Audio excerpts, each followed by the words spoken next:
Hi, I'm Mitchell Ringos. Welcome to Word for Word, where we offer you an in-depth look at some of our interviews with newsmakers from across the Northwest. The city has identified the ways it will look to improve Thunder Bay and the quality of life for its citizens. The city's new strategic plan was revealed, featuring 3 key pillars that will be the main focus over the next few years. It all comes during a period of steady decline in citizen satisfaction. You're talking about, let's say, the 3 pillars.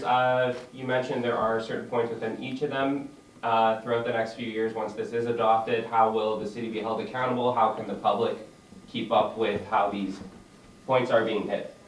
Absolutely, that's a great question. Thank you.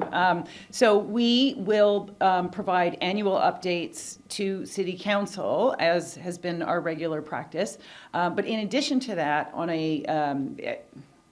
also on an annual basis, we'll be engaging with Council to review our progress of the plan and pay particular attention to any areas where we're not making progress, to see if there's a need to be responsive to the needs of our community, to make changes. The last strategic plan is a great example. So many organizations, their strategic plans suffered because of the pandemic, right? Resources were just focused in other areas. We need to be responsive. If things change in our community, our strategic plan may change as a result as well, and that will be up to Council. Okay, so I wanted to ask about the regional hub and the kind of municipal funding model, recognizing that Thunder Bay is a regional hub. So has the city developed a strategy around that? I mean, I know that this has been raised on a kind of ad hoc basis with some ministers, but is there a larger strategy? And what's the state of current discussions with the province and the feds on that? I would say there is a larger strategy, and that strategy has been going on for some years. This is not a new concept. We have been advocating through City Council's Intergovernmental Affairs Committee with ministers of the Crown, and that will continue. We're going down to AMO in London next month, and those items are on our agenda. So it is an issue. Now, I do want to highlight that Thunder Bay as a regional hub brings benefits as well. People come here. People come here for a number of reasons, and they purchase services. They add to the economy while also drawing services and enjoying the amenities of the city of Thunder Bay. So there's much to like. There's much good about people coming to Thunder Bay. It's a good thing. However, we do need to address the psychosocioeconomic factors that brings as well.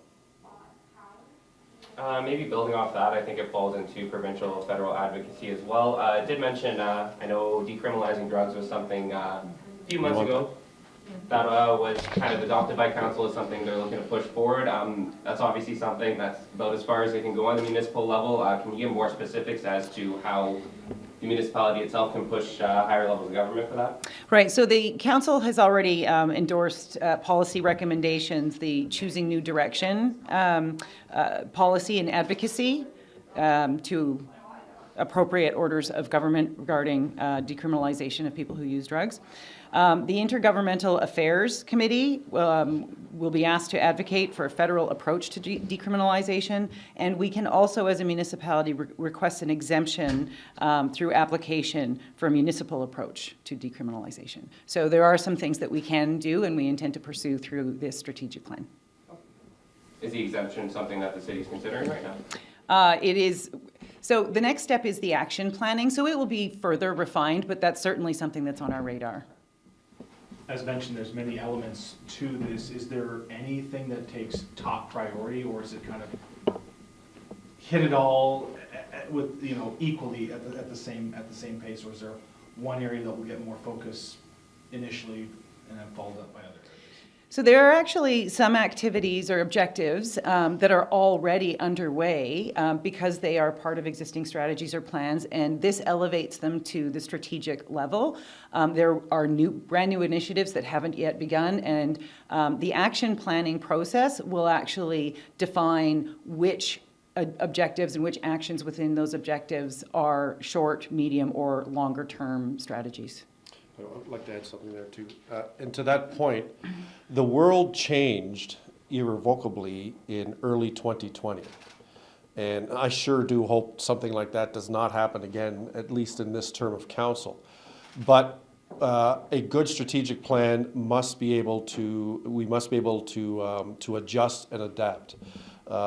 Things emerge, things will change. In 2 years, who knows what City Council's focus might be on. It might not be exactly the same here. So we're going to be nimble and we're flexible enough to adjust as we go.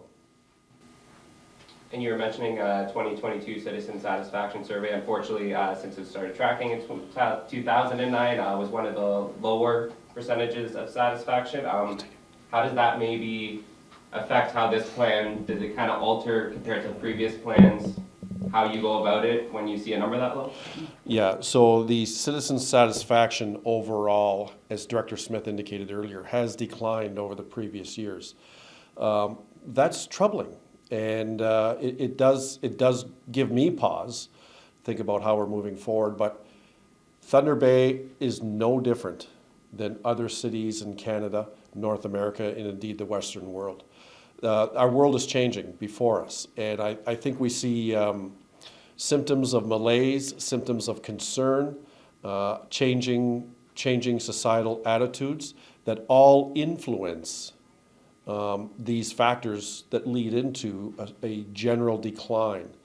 We see it manifested locally in Thunder Bay through psychosocial issues that I mentioned earlier. But we're not unique. It's happening everywhere.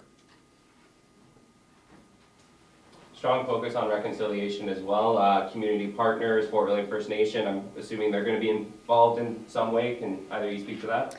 So the city has an anti-racism and inclusion strategy that is very much focused on truth and reconciliation, and a number of community partners and community members contributed to that plan. So we do pull from some of those priorities into this strategic plan, again, elevating some of those initiatives to the strategic level. And yes, of course, we continue to work very closely with partners throughout the community to advance those things. Construction of the roadway and sidewalks at Hillcrest Park is a couple of weeks behind schedule, and city engineering officials announced a notable change to the traffic flow there, as Colonel Keene Drive will become a one-way street. So here we are at Hillcrest Park, and there's still construction going on. Looks like everybody is working very hard and diligently to get it done, but yeah, can we get an update? Sure, so work is progressing there. Unfortunately, it took a little longer than we first would have liked, but they're still working hard every day. So today they're finishing up some of the concrete pours. So behind me, they're doing the remaining concrete sidewalk. This is the last of the concrete to be poured. Once that's poured there, they can start restoring the road, regrading it, and get ready for paving. So tentatively, we're looking at some asphalt pavement going down next week, which puts us on track for opening the park back end of July here. I think the whole neighborhood is looking forward to that. In the meantime, do you have any suggestions for where people might be able to go or what people should avoid? Yeah, just avoid this area there. So we do have the grass area open where people can kind of use the park green space here, but please be patient, and during this time the park is closed. We get the work done as quickly as possible here, and once we get it done, it'll be fully open, enjoyed, and it'll be brand new stuff, brand new road, more walking paths through the park so people can enjoy it that way. So Awesome, looking forward to it. And is there any other projects in particular you'd like to give us an update on? Anything? Well, just further on this project here, this is kind of, we did revamp the Hillcrest parking lot here. So we are reviewing or changing the way traffic's going to flow through the park. So Hillcrest parking lot, Colonel Keene Drive will now be a one-way street. So people will enter Hillcrest Park through the Bay Street side with one way and travel northbound, and the Beresford side of the Hillcrest Park will be the do not enter, so the exiting part of the parking lot. So just people be mindful when the park is reopened, it is going to be a one-way street moving forward. Sounds like that'll probably make traffic flow a little easier here, especially for those big tour buses that are coming from the cruise ships, right? Exactly, that was part of the thought there, kind of make traffic flow easier, have some more parking spots for people as well, and allow it to flow easier there so there's not so much congestion and space for people to move around. And make it safer for pedestrians there. One-way traffic is safer for people walking and using the park there, so a lot of benefits. Wonderful. Are we within budget, a little above? This project, we're within budget. Work kind of stayed as planned there. There's a few little extra items there that kind of add to the scope of work, but nothing that was extraordinary out of the realm of reasonable. So it's all within budget, I'd say, for this one. Awesome. And I think you already said it, but would you mind repeating again? What's the expected date of completion? We're looking at end of July here. So they're paving next week. Some new finished touch-ups on landscaping, and some line markings go down for the parking stalls, and then the signs go up. So hopefully end of July everything should be done and reopened to the public.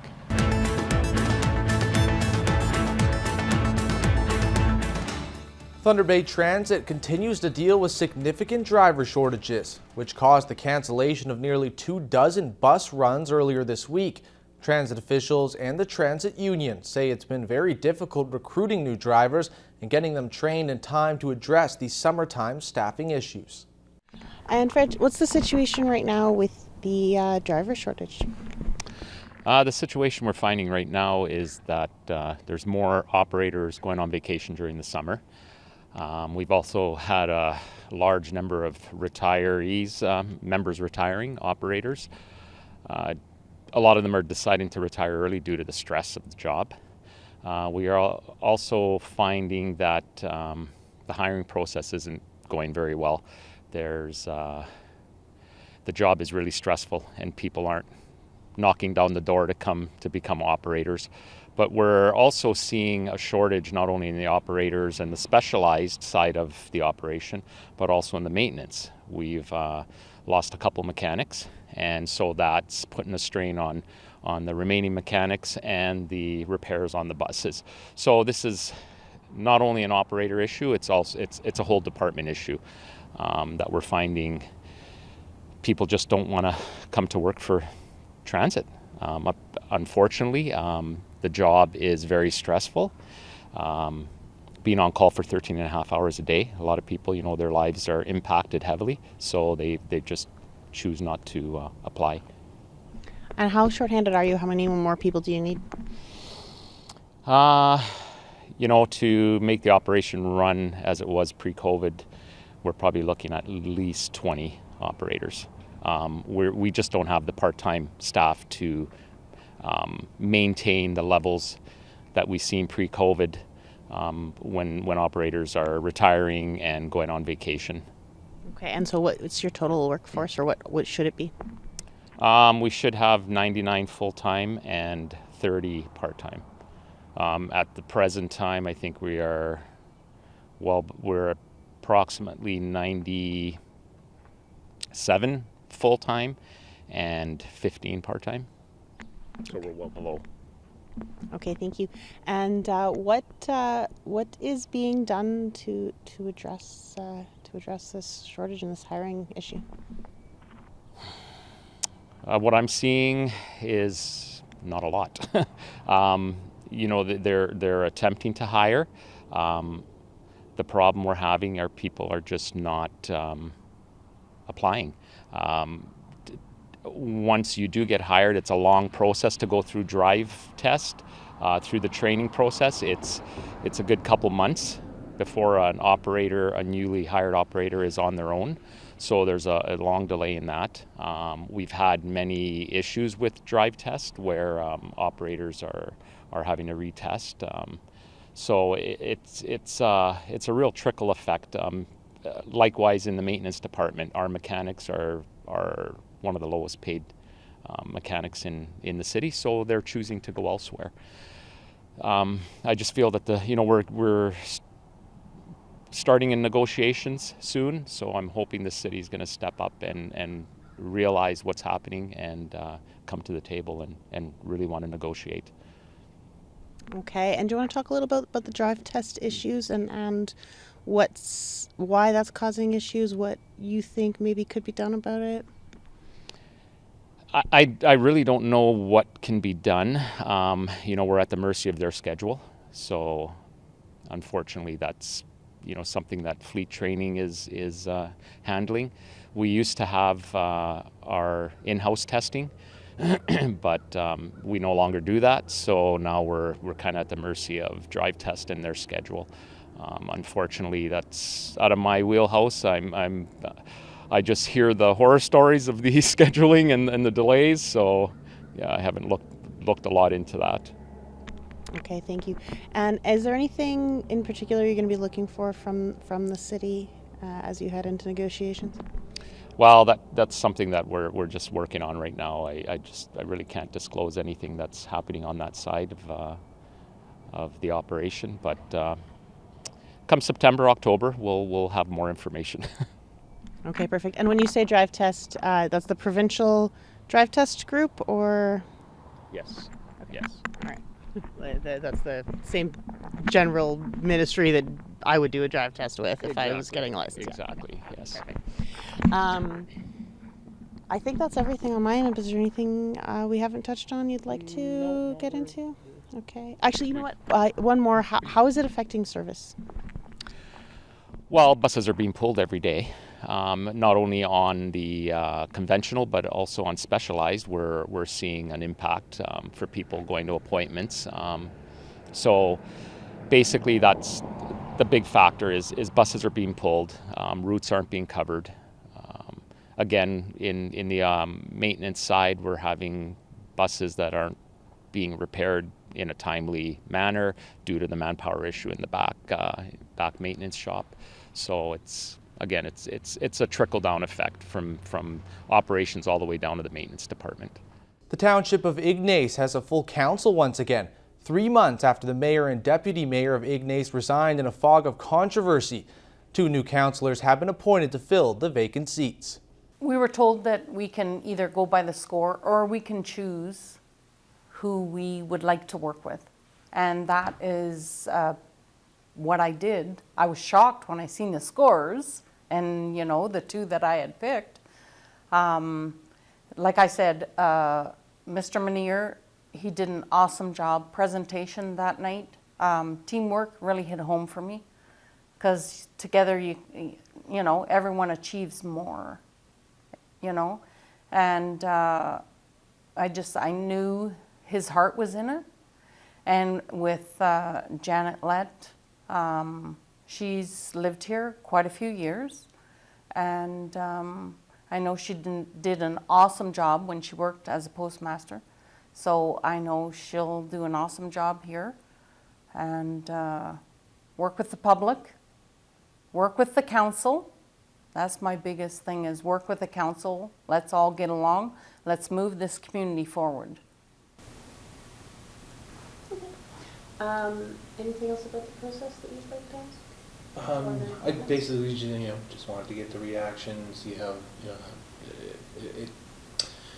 I know we talked earlier about about the process, and Yes. how the process was going. Yes. That was before seeing everything laid out. Yep. Now that it's all done, is this the process that you thought worked best for you and for this council? I think it is the best process. I thought it was a good process. Again, we couldn't do that by-election. We couldn't afford it. You know, the cost of $60,000 to $100,000. Like who can afford to pay that again? And I thought the process was really good to do it this way. Council didn't know who was involved. They got a number. When they were asked their questions, we scored them on their number. We didn't know who they were. And yeah, so it was a good process.